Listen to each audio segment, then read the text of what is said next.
চলছে কেমন দেখতে পাঠান শান্তি।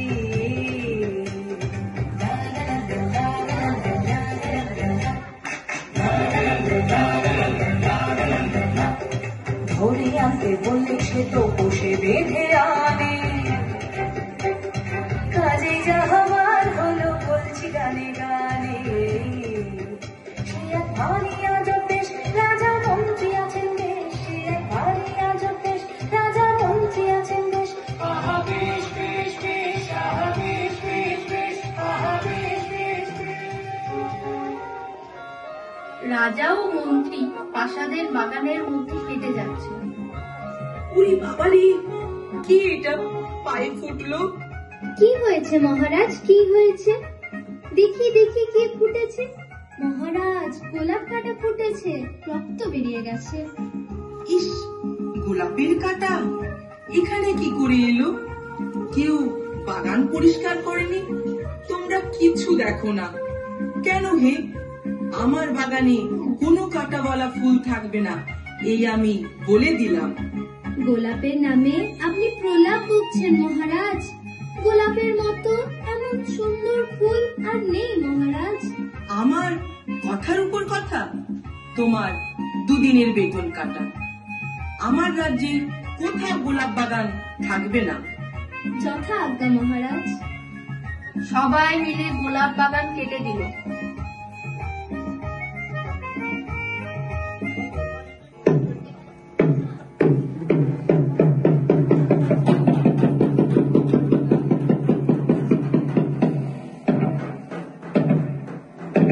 সাবধান সাবধান, হুঁশিয়ার!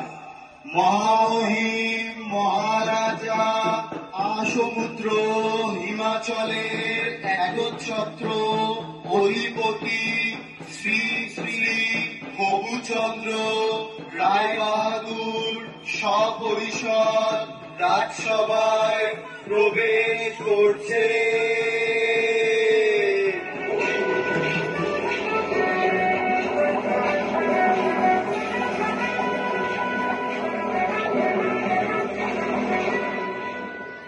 আপনারা আসন গ্রহণ করুন। মন্ত্রী, রাজ্যের সকল সংবাদ ভালো তো? হ্যাঁ মহারাজ, সকল সংবাদই ভালো। বাহ বাহ, খুব ভালো।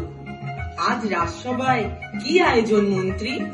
মহারাজ, আপনার অনুমতি পেলেই রাজ নর্তকীরা নৃত্য পরিবেশন করবে। অতি উত্তম, অতি উত্তম। তাহলে আর দেরি কেন মন্ত্রী, শুরু হোক তবে।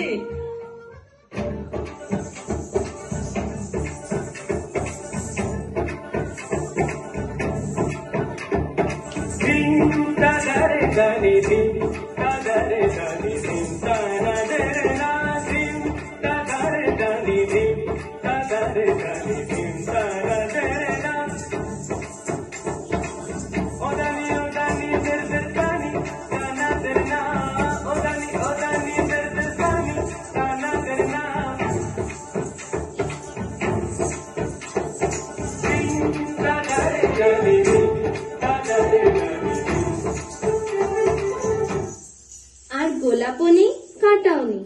এখন পায়ের কি খবর মহারাজ? বলি, সবই ঠিক আছে, কিন্তু পায়ে খুব ধুলো লাগে। যদি ধুলো দূর হতো তাহলে কি আনন্দ হতো। তাহলে কতই ভালো হতো, কি বলো মন্ত্রী? মহারাজ, পথ চলতে ধুলো তো থাকবেই। কিছু একটা করো, কাল থেকে আমার পায়ে যেন ধুলো না লাগে। যদি না পারো তাহলে কাল থেকে 1 মাসের বেতনের আশা ছাড়ো, কি বলো? সভার সকল সভাসদের সাথে রাজা ও মন্ত্রী বসে আছে। উপায় বার করুন, উপায় বার করুন। কাল থেকে মহারাজের পায়ে যেন আর ধুলো না লাগে। কি করে সম্ভব বলুন তো?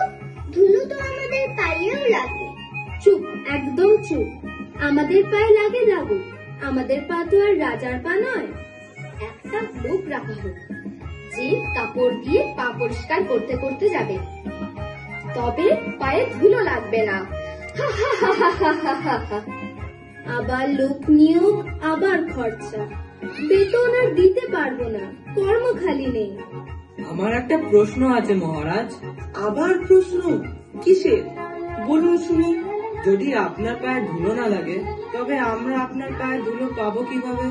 কথাটা মন্দ বলনি পণ্ডিত। সে নয় তোমার জন্য এক মুঠো ধুলো তুলে রাখবো, বাকি ধুলো তো বিদায় করো। তোমরা বসে বসে বেতন নাও, কাজেই যদি না লাগো তোমাদের পুষে কি লাভ আমার? মহারাজ, চেষ্টার ছুটি করছি না, কিন্তু উপায়টা আসছে না মাথায়। বাহ, মাথা আছে কিন্তু উপায় নেই। ঠিক আছে, উপায় যখন নেই বেতনও নেই, তোমরা বরং আমার পায়ে ধুলো নিও। এখন যাও সবাই, যত অকর্মার দল। মন্ত্রী পাইচারি করছে, সকল সভাসদ বসে আছে। এই হলো আমাদের রাজ্যের প্রাচীন পুঁথি। দেখি কি লেখা আছে এর পাতায়। দেখতেই হবে পণ্ডিত মশাই, যাতে বেতন কাটা না যায়। কিন্তু মন্ত্রী মশাই, ধুলো মাটি যদি চলে যায় তবে রাজ্যে শস্য ফলবে কিভাবে? আমাকে জিজ্ঞাসা করছো কেন? আমি কি কৃষি মন্ত্রী? তুমি কৃষি মন্ত্রী। যত সব অকর্মার দল এসে জুটেছে আমাদের রাজ্যে। আমার মাথায় একটা উপায় এসেছে মন্ত্রী মশাই। যদি অনেক ছাটা আনানোর ব্যবস্থা করতে পারি তবে সব ধুলো ছাদ দিয়ে পরিষ্কার করা যাবে। দেখো, আমার ধুলো পরিষ্কার চাই, আর কিছু জানি না। সবাই ঝাঁটা দিয়ে ধুলো পরিষ্কার করতে লাগলো। সারা রাজ্যে ধুলো ভরে গেল।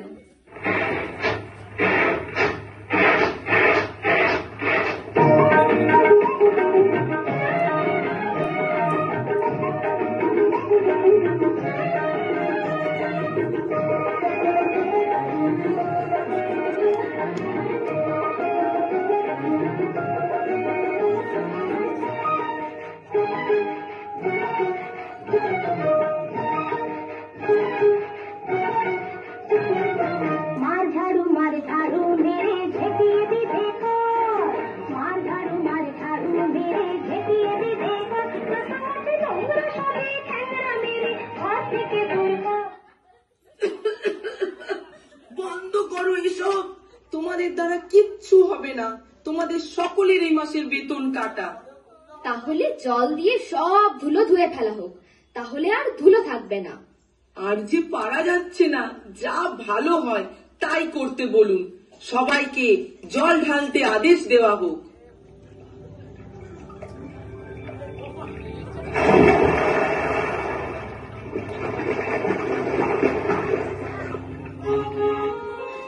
হায় হায়, এই যে ধুলো সরাতে কাদা সৃষ্টি হলো, পথ চলবে কি?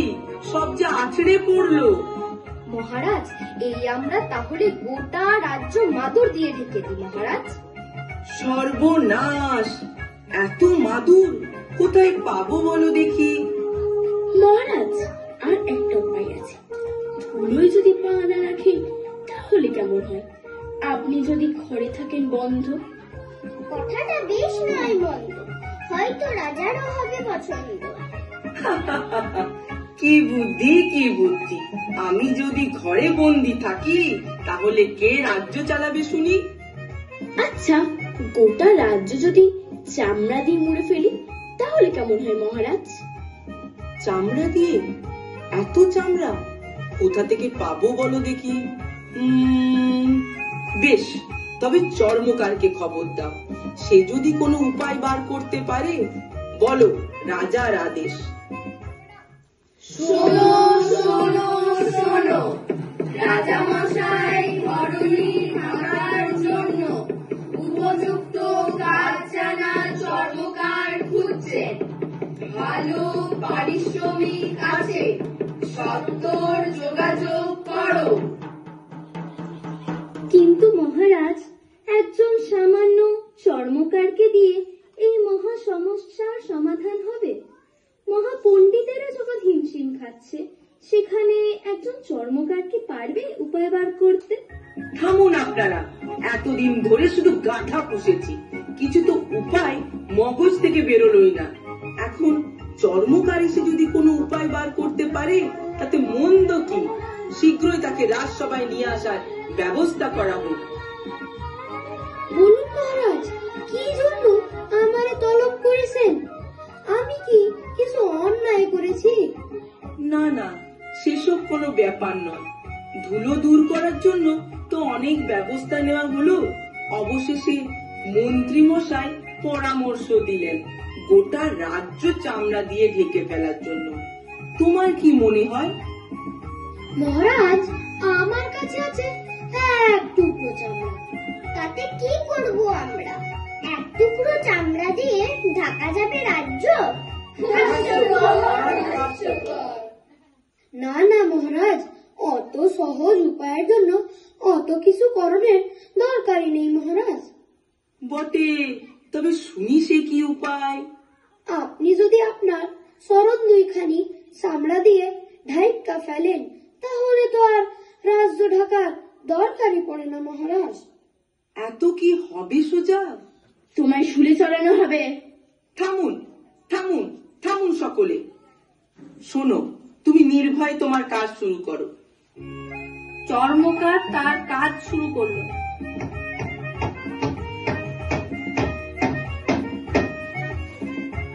এবার দেখুন মহারাজ, বাহ বাহ, এটা চমৎকার দেখছি। একটু সইলা দেখুন মহারাজ। কি আনন্দ, কি আনন্দ, কি আনন্দ! এ তো বেশ, পায়েও ধুলো লাগছে না। অতি উত্তম, আমি বড় প্রসন্ন। এই নাও তোমার উপহার। একটার বুদ্ধি আছে তো ভালোই মাথা থেকে বার করেছে। এটা তো আমার মাথায় আসেনি। এটাকে কি নাম দেওয়া হবে মহারাজ? জুত করে পরিয়েছে বলে এর নাম বলা হবে জুতা। সাধু সাধু, ধুলো মুক্ত হলো রাজার পা। আমরা সবাই পেলাম ধুলো থেকে মুক্তি। জয় মহারাজ রঘুচন্দ্রের জয়, জয় মহারাজ রঘুচন্দ্রের জয়, জয় মহারাজ রঘুচন্দ্রের জয়। বললেন রাজা এই কথাটা অনেক বছর ধরে, আমার মাথায় ছিল ব্যথা, পেল কি করে। সেই থেকে দেশেতে জুতের প্রচলন হলো। ধন্য ধন্য মহারাজার দেশে পড়ে গেল। ধন্য ধন্য রাজা, ধন্য মহারাজা, সবাই ধন্য ধন্য বলো। আর আমার কথা ফুরালো।